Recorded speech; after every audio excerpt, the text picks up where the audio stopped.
주님과 함께하는 이 고요한 시간, 주님의 보좌 앞에 내 마음을 쏟네. 모든 것 아시는 주님께 감출 것 없네. 내 맘과 정성 다해 주 바라나이다. 온 맘 다해 사랑합니다. 온 맘 다해 주 알기 원하네. 내 모든 삶 당신 것이니 주만 섬기리. 온 맘 다해 온 맘 다해 온 맘 다해 사랑합니다. 온 맘 다해 주 알기 원하네. 내 모든 삶 당신 것이니 주만 섬기리. 온 맘 다해 나 염려하잖아도 나 염려하잖아도 내 쓸 것 아시니. 나 오직 주의 얼굴 구하게 하소서. 다 이해할 수 없을 때라도 감사하며 날마다 순종하며 주 따르오리다. 나 염려하잖아도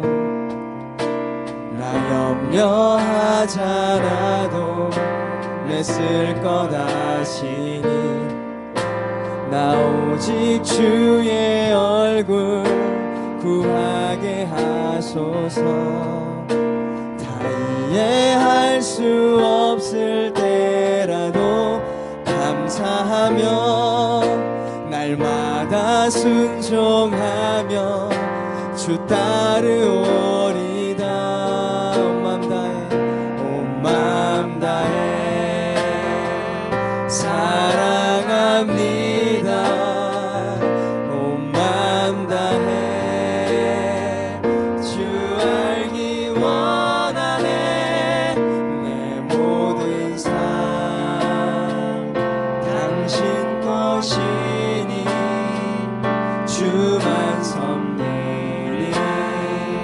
온 맘 다해 온 맘 다해 사랑합니다. 온 맘 다해 주 알기 원하네. 내 모든 삶 당신 것이니 주만 섬기리. 온 맘 다해 온 맘 다해 사랑합니다. 온 맘 다해 주 알기 원하네. 내 모든 삶 당신 것이니 주만 섬기리. 온 맘 다해 주님과 함께하는 이 고요한 시간, 주님의 보좌 앞에 내 마음을 쏟네. 모든 것 아시는 주님께 감출 것 없네. 내 맘과 정성 다해 주 바라나이다. 나 염려하잖아도 내 쓸 것 아시니. 나 오직 주의 얼굴 구하게 하소서. 다 이해할 수 없을 때라도 감사하며 날마다 순종하며 주 따르오리다. 온 마음 다해 사랑합니다. 온 마음 다해 주 알기 원하네. 내 모든 삶 당신 것이니 주만 섬기리. 온 마음 다해 온 마음 다해 사랑합니다. 온 마음 다해 주 알기 원하네. 내 모든 삶 당신 것이니 주만 섬기리. 온 마음 다해 내 모든 삶 당신 것이니 주만 섬기리. 온 마음 다해. 우리 다 같이 기도하겠습니다. 하나님 감사합니다.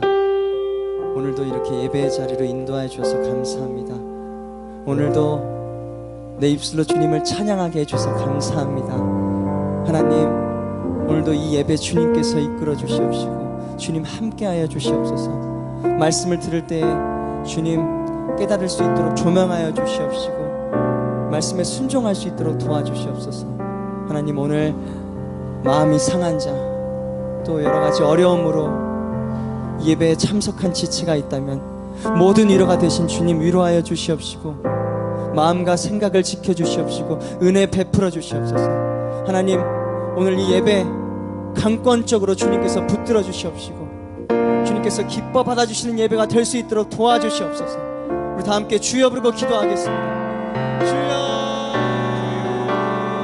느헤미야서는 하나님의 비전을 담고 있는 느헤미야라는 한 사람의 영적인 리더를 통해 누구도 엄두도 내지 못했던 무너진 예루살렘 성벽이 단 52일 만에 재건되는 역사를 담고 있는 책입니다.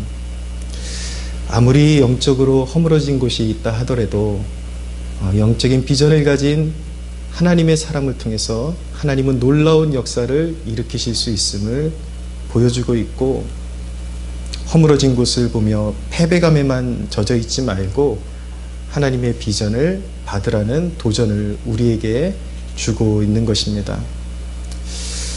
이제 느헤미야는 오늘 본문의 성벽 재건을 실행하기 위해서 한 걸음씩 발을 떼기 시작합니다. 그래서 오늘 우리가 함께 읽은 본문을 통해서 무너진 성벽을 세우는 영적 리더는 어떤 사람이어야 하는지 배우기를 원합니다. 무너진 성벽을 세우는 리더는 첫째, 무너진 곳에서 하나님의 비전을 묵상합니다. 무너진 곳에서 하나님의 비전을 묵상하는 사람이 무너진 성벽을 일으켜 세우는 하나님의 사람이요 영적인 리더인 것입니다. 11절에서 12절에 보시면 내가 예루살렘에 이르러 머무른 지 사흘 만에 내 하나님께서 예루살렘을 위해 무엇을 할 것인지 내 마음에 주신 것을 내가 아무에게도 말하지 아니하고 밤에 일어나 몇몇 사람과 함께 나갈새 내가 탄 짐승 외에는 다른 짐승이 없더라 라고 말씀하고 있죠. 느헤미야는 하나님께서 주신 비전이 있다고 막무가내로 그냥 선포하고 실무로 달려들지 않았습니다. 먼저 하나님이 주신 비전을 어떻게 실행할지를 현장을 살펴보며 그려보는 신중한 모습을 보였습니다. 일단은 백성들에게 계획을 말하지 않고 몇 사람과 함께, 오늘 몇 사람과 함께 나가서 살펴보았다 그러는데, 보통 성경학자들은 동생 하나니 외에 믿을 만한 신실한 몇 형제들이었다라고 그렇게 해석을 합니다. 그렇게 믿을 만한 몇 사람과 함께 재건할 성벽을 먼저 돌아보았습니다.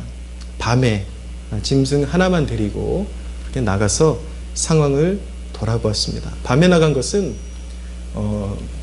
대놓고 움직이면 성벽 재건을 방해하는 세력들이 함께 움직일 수 있고 자극할 수 있기 때문에 필요 없는 그런 충동을 일으키지 않기 위해서 이제 밤에 나갔던 것입니다. 오늘 말씀에 보면은 그 동선이 먼저 골짜기 문에서 시작했다라고 말씀하고 있는데, 이 골짜기 문은 예루살렘 남서편의 흰놈의 골짜기 위쪽에 위치한 문이었습니다. 이 골짜기 문으로 나가서 용정을 지나 분문에 이르렀다라고 말씀하고 있는데, 용정은 골짜기 문과 분문 사이에 있는 우물을 말하는 것입니다. 거기서 지나서 분문에 이르게 되었는데, 분문은 말 그대로 모든 오물이 이 문을 지나서 흰놈의 골짜기에 버려졌던 것입니다. 그래서 오물이 왔다 갔다 하는 문이다. 그래서 분문이라고 그렇게 불렀던 것입니다. 거기서 보니까 성벽이 처참하게 무너져 내렸고 성문은 불타 있었습니다. 그것이 13절에 나타나고 있습니다. 거기서 쭉 앞으로 나가니까 샘문과 왕의 못이 나오게 되었습니다. 왕의 못은 우리가 들어본 실로암 못을 말하는 것입니다. 이 실로암 못의 곁에 있는 문이다. 그래서 샘문이다 라고 일컫는 것입니다. 이곳에 이르러 보니까 그 상황이 너무 처참하고 말로 표현을 할 수가 없었습니다. 14절의 표현을 보자면 무너짐이 워낙 심해서 짐승이 지날 길이 없었다라고 말씀하고 있습니다. 사정을 살피러 짐승을 타고 나갔는데 짐승이 더 이상 건널 길이 없었던 것입니다.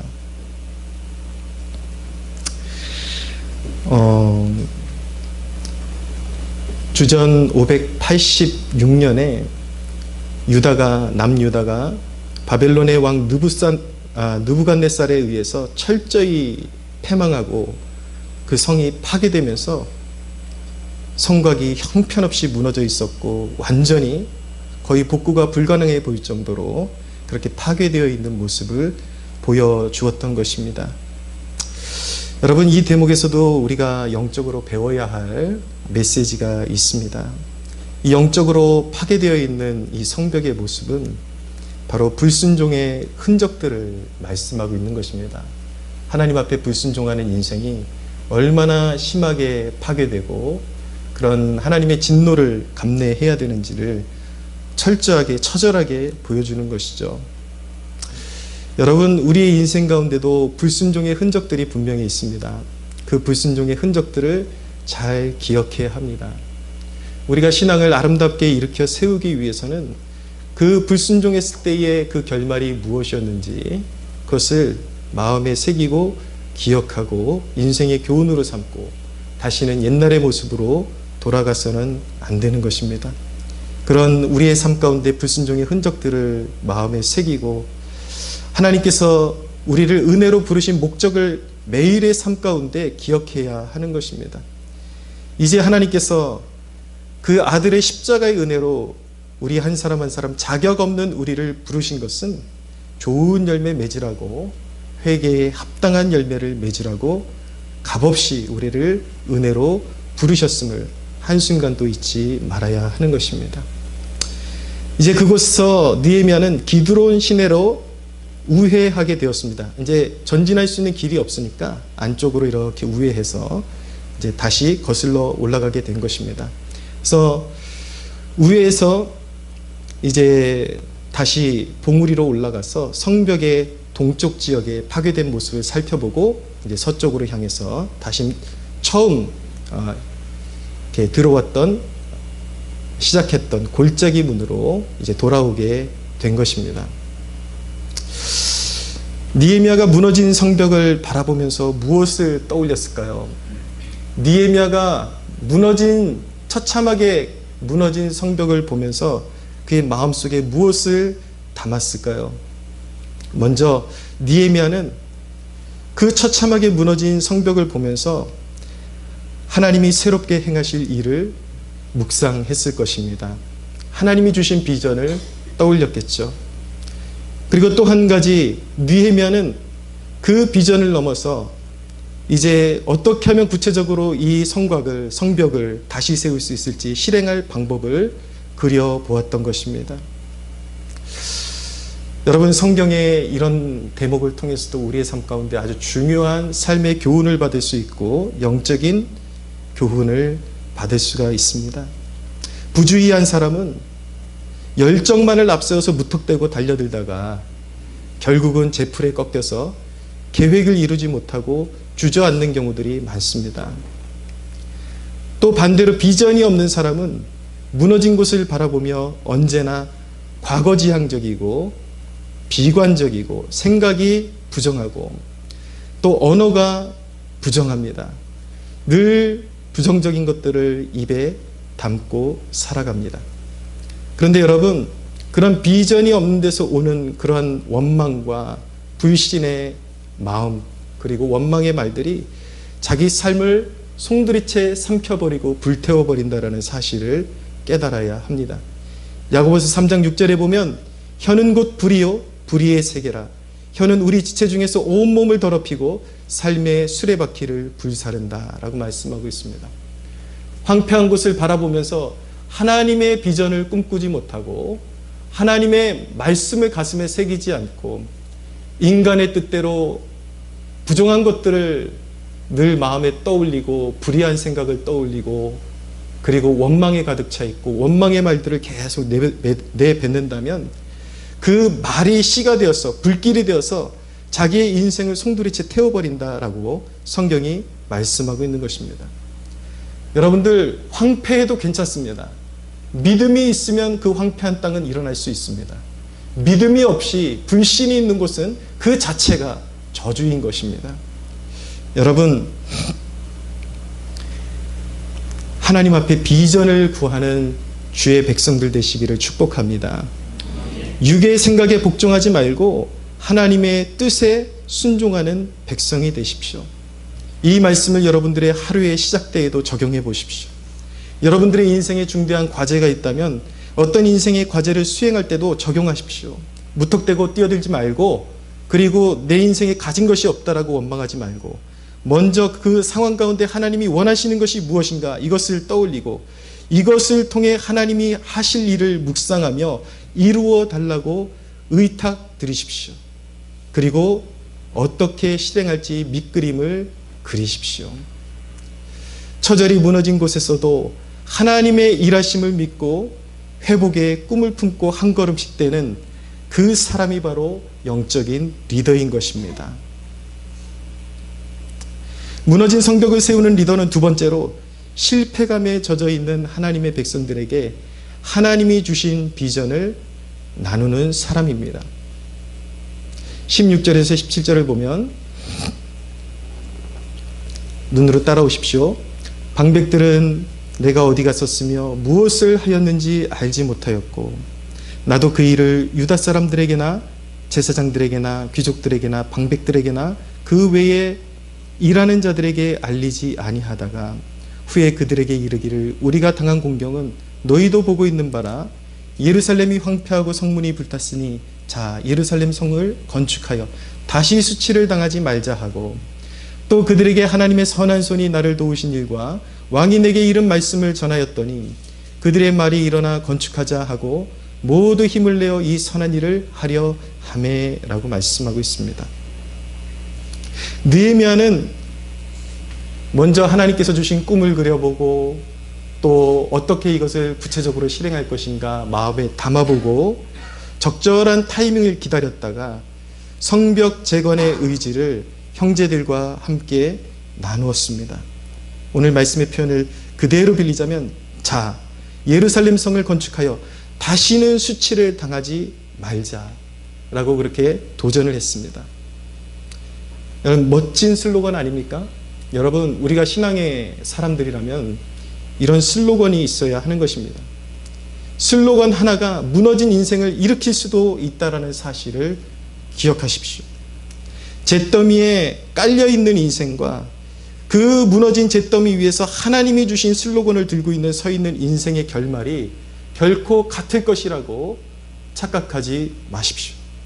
믿음으로 서 있는 사람, 하나님이 주신 약속의 말씀을 붙들고 황폐한 땅 한복판에 서 있는 사람과 그 황폐한 땅의 잔재들에 깔려있는, 믿음 없이 깔려있는 그 인생은, 그 결말은 하늘과 땅처럼 너무나도 갭이 멀어지게 될 것입니다.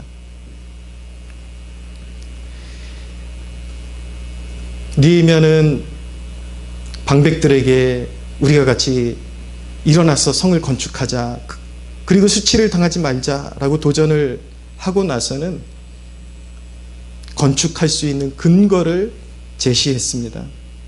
그 근거는 무엇이냐면 이 일을 위해서 인도하신 하나님의 손길을 설명해 주는 것이었습니다. 18절에 다시 한번 보시면, 또 그들에게 하나님의 선한 손이 나를 도우신 일과 왕이 내게 이른 말씀을 전하였더니 그들의 말이 일어나 건축하자 하고 모두 힘을 내어 이 선한 일을 하려 했다라고 말씀하고 있죠. 느헤미야는 단순히 사람들에게 도전만 준 것이 아니라 그것을 해낼 수 있는 동기부여를 해준 것입니다. 이제까지 하나님의 선한 손이 함께 해오신 역사, 이 일을 하나님이 먼저 시작하셨고 지금도 일하고 계신 그 역사를 백성들과 함께 나눈 것이었습니다. 18절에 나타나는 하나님의 선한 손길이 도우신 일은 무엇입니까? 그것은 느헤미야가 기도하기 시작했을 때에 넉 달 만에 기도가 응답되기 시작했고, 잠시 위기를 만나는 듯 했지만 아닥사스다 왕에게 자신의 마음의 소원함을 아뢰 수 있는 기회를 하나님께서 열어주셨고, 무너진 성벽, 무너진 예루살렘을 왕에게 아뢰드리며 그것을 다시 수축할 수 있는 제목과 그런 환경들을 열어달라고 구했을 때에 왕의 마음이 열리면서 느헤미야에게 그 모든 것들을 허락해준 바로 그 사건을 말씀하고 있는 것입니다. 왕의 마음이 감동되고 호의를 베풀겠다라고 약속했던 그 일, 여러분, 이것은 우연이 아니라 단순히 인간의 역사가 아니라 눈에 보이진 않는 하나님의 선한 손길이 느헤미야와 함께 하신다라는 약속의 손길이었습니다. 여러분, 영적인 리더는요, 하나님의 동선을 관찰하는 능력을 가져야 합니다. 하나님이 지금 무엇을 하고 계시고 어떤 조짐이 보이고 있구나, 이런 계획을 세우고 기도하고 있는데 하나님께서 아무것도 보이지 않는 것 같지만 하나님의 호의가 이렇게 베풀어지고 있구나라는 것을 관찰하는 능력을 배양해야 하는 것입니다. 여러분, 하나님 앞에 귀하게 쓰임받고 싶다면 하나님의 동선을 알아볼 수 있는 눈을 구하십시오. 하나님께서 지금 무엇을 하고 계시고 누구를 격려하고 계시고 하나님께서 어떤 역사를 일으키고 계신지 우리의 삶의 현장에서 눈에 보이지 않지만 전능하신 능력으로 통치하고 다스리시는 그 하나님께서 우리의 삶 가운데 일하고 계신 그 역사를 볼 수 있는 눈을 우리에게 보여달라고, 우리에게 허락해달라고 구할 수 있는 주의 백성들 되시기를 축원합니다.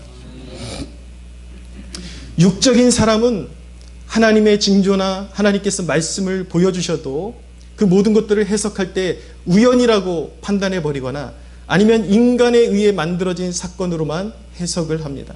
그러나 영적인 사람은 그 모든 상황 가운데 행하신 하나님의 도움과 위로와 격려를 깨닫고 사람들과 함께 나누는 것입니다. 여러분, 황폐한 곳을 일으키고 싶으십니까?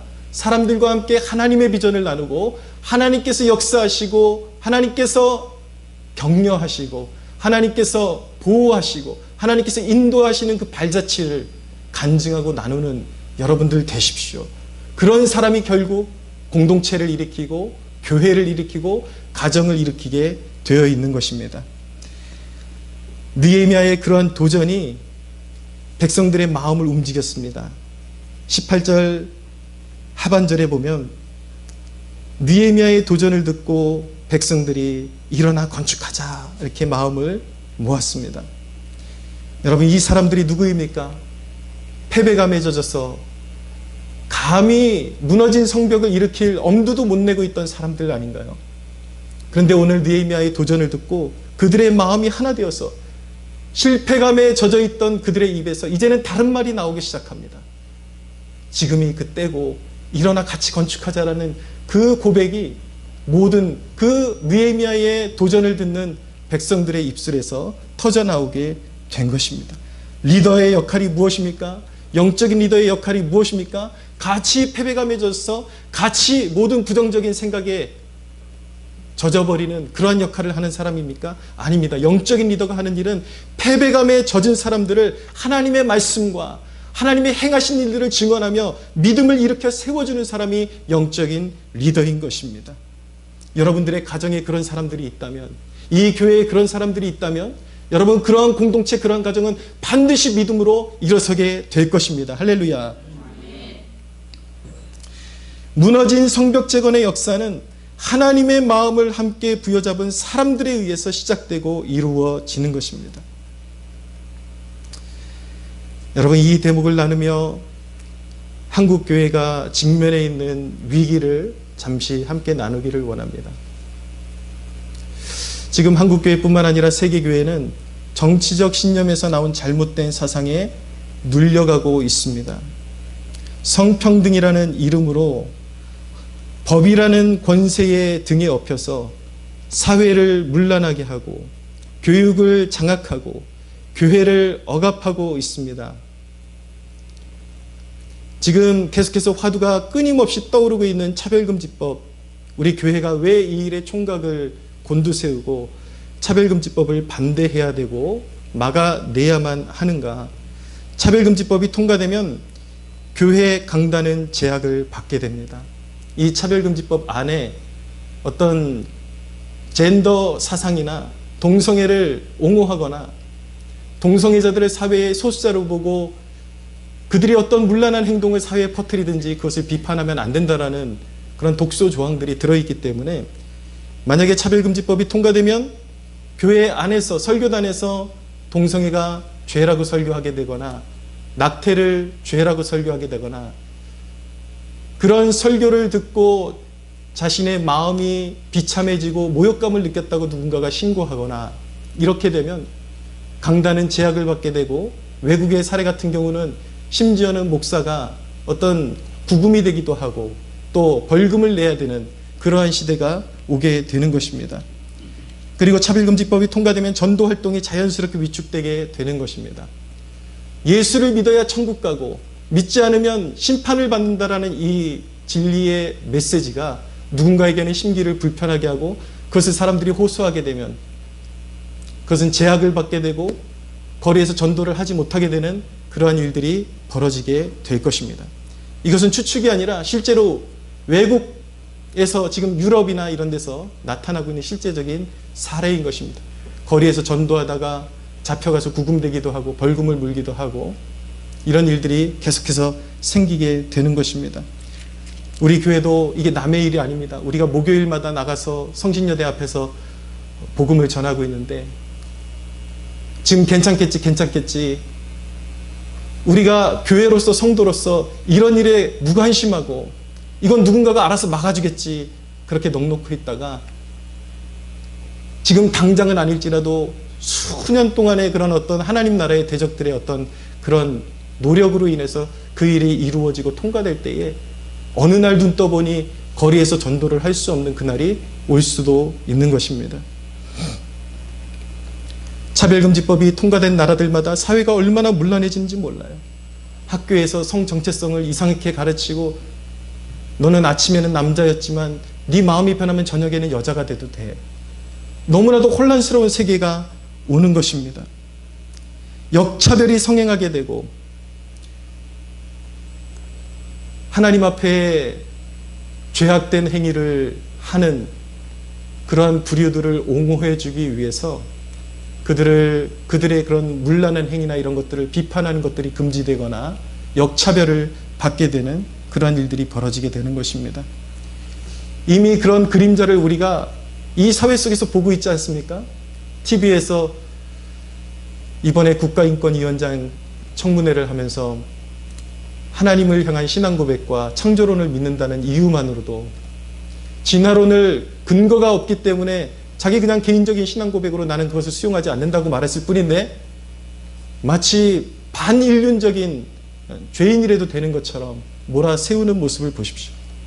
이것이 바로 역차별의 그림자일진데, 여러분, 차별금지법이 통과되고 얼마나 교회가 핍박을 받고 신앙인들이 모욕을 받으면서 살아갈 수 있을지 생각해 보시기를 바랍니다.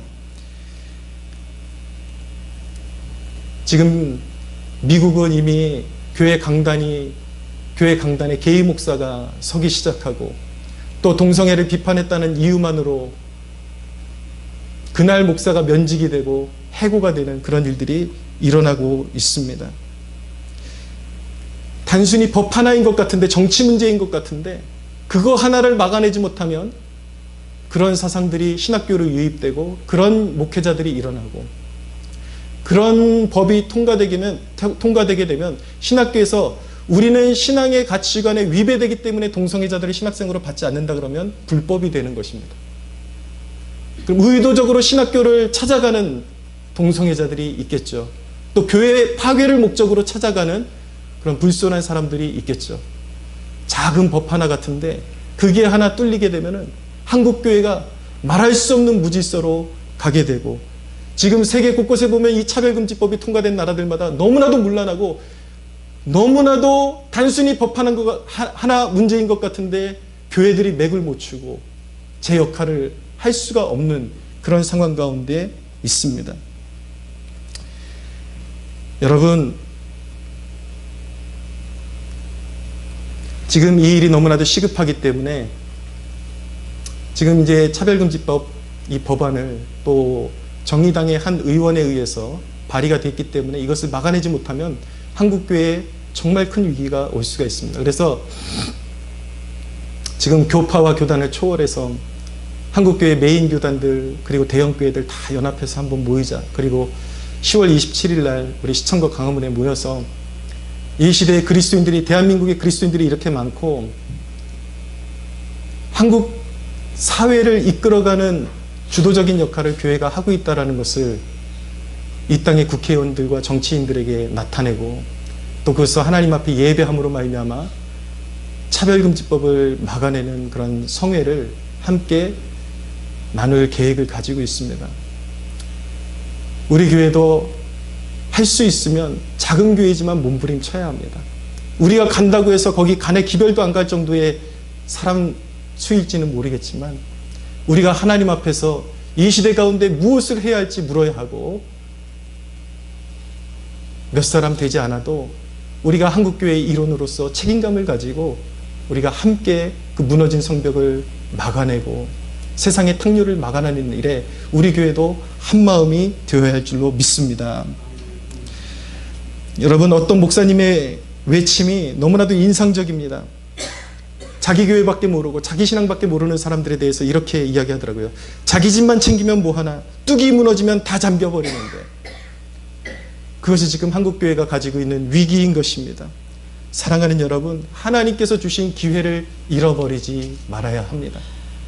정말 하나님의 마음을 느끼고, 여러분, 무너진 성벽을 다시 세우는 것도 중요하지만 무너지기 전에 지키는 것도 매우 중요하다는 것, 우리 마음판에 새기는 하나님의 백성들 되시기를 축원합니다. 세 번째로, 무너진 성벽을 일으키는 리더는 성벽 재건을 방해하는 세력과 타협하지 않습니다. 19절을 보십시오.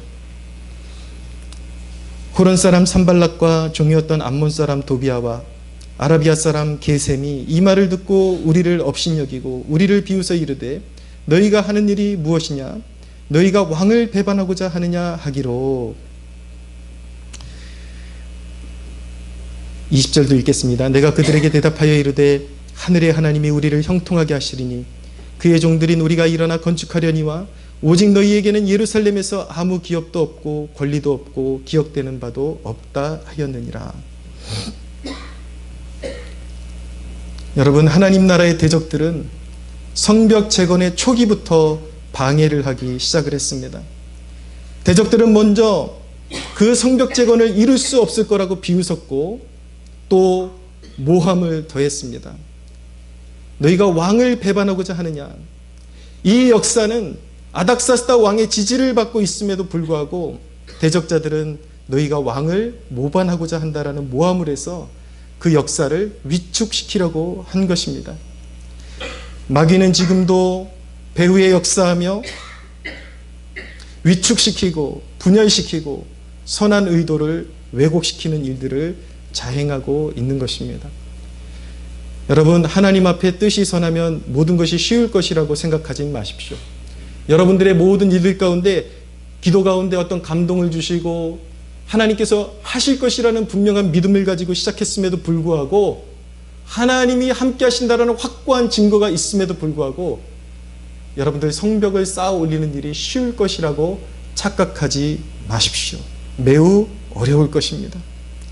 그러나 느헤미야는 타협하지 않았습니다. 리더는 하나님이 주신 확신을 굽히지 않습니다. 오히려 영적인 리더는 잿더미 속에서 하나님이 하실 일을 선포하는 것입니다. 하나님의 성벽이 재건될 때 비웃고 조롱했던 자들, 그리고 방관했던 자들은 결국 하나님 나라의 분깃을 나눌 수 없고 역사의 뒤안길로 사라지며 맹렬한 하나님의 진노에 빠지고 마는 것입니다. 무너진 성벽을 수축할 때에 어떤 어려움이 와도 나침반을 늘 확인하듯이, 나침반을 보듯이 약속의 말씀만을 따라가십시오. 어려움이 없을 것이라고 천진한 생각하지 말고, 여러분들에게 주신 비전을 따라간다고 해서 모든 것이 그냥 풀리는 것이 아니라 반드시 방해를 만나게 되고 신앙을 위축시키는 일들이 일어나게 될 것입니다. 그때 여러분, 환경을 바라보면 쓰러지는 것입니다. 사람의 말에 귀를 기울이고 환경을 바라보면 넘어지게 되어 있습니다. 모든 상황 가운데 우리는 어디에 총각을 곤두세워야 하는가? 우리에게 주신 하나님의 약속의 말씀에 항상 나침반의 시야를 고정하듯이 우리의 시야를 고정해야 할 줄로 믿습니다. 여러분, 말씀은 하나님의 통치와 권능입니다. 결국은 환경이 이기는 것 같지만 하나님의 말씀이 이기는 것입니다. 왜 우리의 삶 가운데 모든 순간순간마다 하나님의 말씀을 가슴에 새기고 한순간도 약속의 말씀에서 시야를 떼어서는 안 되는가? 결국은 환경대로 이루어지는 것 같지만 끝에는 하나님의 말씀이 승리하고 하나님의 말씀대로 성취되어지는 것입니다.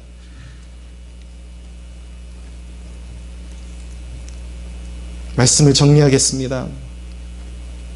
사랑하는 여러분, 모든 그리스도인 한 사람 한 사람은 복의 근원입니다.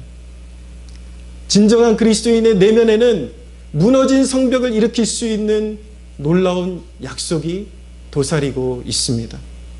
그러나 말씀으로 자기를 깨우지 않는 사람은 결코 그러한 복을 흘려보낼 수 없습니다. 말씀과 순종으로 무장된 하나님의 자녀들이 되십시오. 믿는 자는 구주 예수 그리스도께서 죽음을 이기신 능력이 함께함을 믿어야 하는 것입니다. 할렐루야. 그리스도를 죽음에서 일으키신 성령의 권능이 충만한 백성이 되십시오. 늘 그 능력으로 충만함을 구하십시오. 내 안에 패배감은 사라지고 내 안에 모든 의심의 먹구름이 사라지고 무너진 곳을 일으키시고 죽은 자를 살리시는 성령의 권능으로 나를 충만케 하옵소서. 우리를 충만케 하옵소서. 날마다 그 간절한 소원함을 가지고 주님 앞에 나아갈 때 여러분들의 심령 가운데 진정으로 부활의 놀라운 역사가 여러분들의 심령을 주장하고 여러분들의 삶을 주장하게 된다는 사실을 의심하지 마시기를 바랍니다. 사랑하는 여러분, 세상 사람들은 화려한 곳을 찾아가지만 여러분들이 가는 황폐한 땅마다 놀라운 생명력으로 채워지는 축복이 있기를 소원합니다. 할렐루야. 우리 하나님께 영광의 박수 올려드리겠습니다.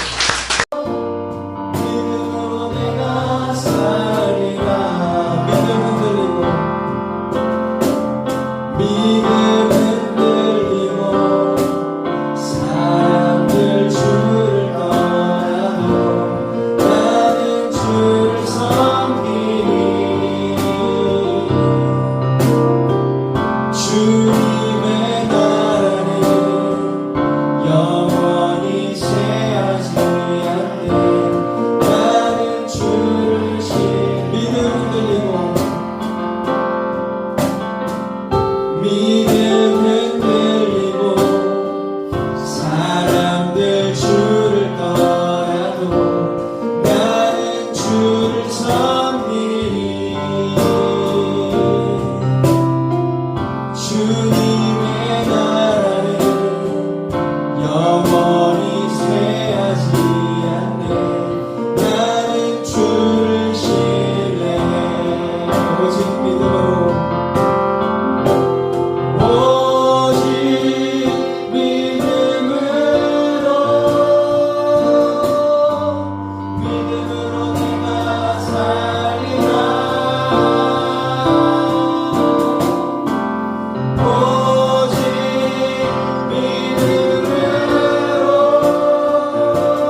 함께 주여 부르짖고 기도하겠습니다. 주여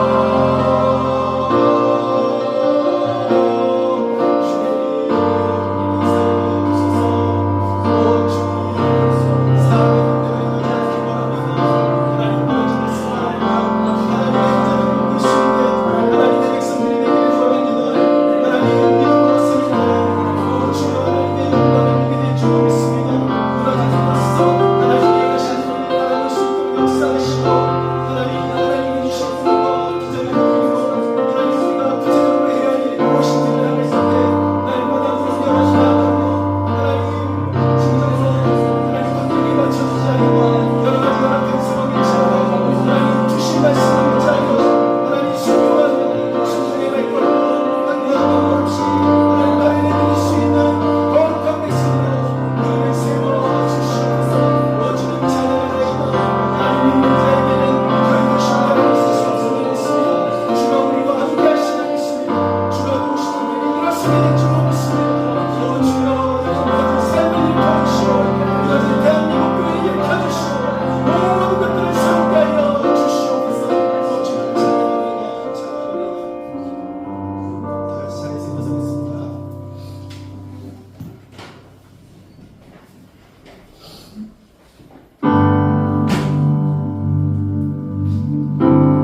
우리의 몸을 기꺼이 십자가에 내어주시고 우리 죄를 위한 희생제물이 되어주신 예수 그리스도 앞에 영광의 박수를 드리겠습니다.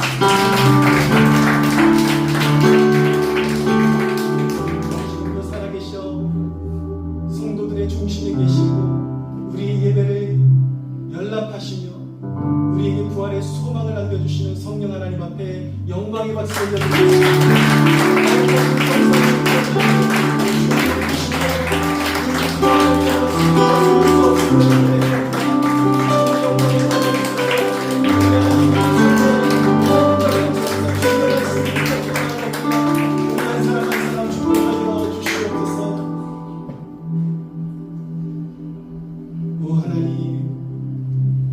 모든 순간마다 복종합니다.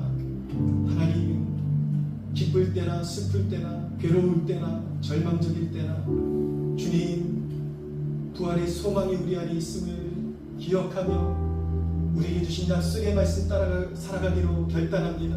하나님, 하나님의 말씀을 의심하고 믿음을 따라 행하지 않는 모든 불순종의 마음이 성령의 능력으로 불태워질 수 있도록 역사하여 주시고 우리의 마음이 새로워지고 하나님 우리의 생각이 새로워지고 믿음으로 충만한 거룩한 백성들이 될 수 있도록 이곳에 주님 큰 하늘의 축복을 부어주시고 하나님 강한 은혜를 부어주셔서 하나님 이 예배를 마치고 하나님 힘없이 걸어왔던 모든 인생들이 정말 하나님 다시 회복의 의지로 충만해져서 돌아갈 수 있도록 역사하여 주시옵소서. 감사와 영광을 올려드리며 우리 주 예수 그리스도의 이름으로 기도하옵나이다. 아멘. 이제는 우리 주 예수 그리스도의 은혜와 하나님 아버지의 사랑과 성령 하나님의 교통하심이 여기에 고개 숙인 주의 백성들 머리머리 위에 영원토록 함께 하시기를 축원하옵나이다. 아멘.